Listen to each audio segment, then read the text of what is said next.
स्वदेशी incredible SI news. संविधान ये हमें रास्ता दिखाता है ये बाबा साहब भीमराव अम्बेडकर जी का संविधान हमें रास्ता दिखाता है कि सामाजिक न्याय का राज की स्थापना हो। आज के दिन जब बाबा साहब भीमराव अम्बेडकर जी को हम याद कर रहे हैं तो ये संकल्प लेते हैं कि सामाजिक न्याय राज की स्थापना के लिए हम लोग काम करेंगे। आज भी हम लोग देखते हैं प्रभुत्ववादी लोग जो समाज में ताकतवर लोग हैं वो समय समय पर अन्याय कर रहे हैं। यही बाबा साहब भीमराव अम्बेडकर जी का दिया हुआ संविधान हमारी ढाल बनता है। यही बाबा साहब भीमराव अम्बेडकर जी का संविधान दिया हुआ हमारे लिए संजीवनी है।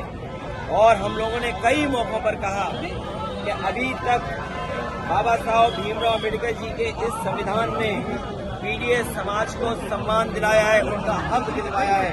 आने वाले समय में हम पीडीए परिवार के लोग मिलकर के बाबा साहब भीमराव अम्बेडकर जी का संविधान को बचाने का काम करेंगे। ये वही संविधान है जो हमें शिक्षा में, ये वही संविधान है बाबा साहब का जो हमें नौकरी में आरक्षण दिलाता है। अगर शिक्षा से हमें वंचित किया जाता है, आरक्षण से हमें दूर किया जाता है, तो सच्चाई ये है कि ये सरकारें बाबा साहब भीमराव अम्बेडकर के रास्ते पे नहीं चल रहे हैं। आज के दिन उन्हें याद करते हुए हम संकल्प लेते हैं कि बाबा साहब भीमराव अम्बेडकर जी का सपना हम लोग गांव-गांव पहुंचा करके बहुजन समाज और पीडीएस समाज के परिवार के लोगों को जोड़ करके आगे बढ़ने का काम करेंगे।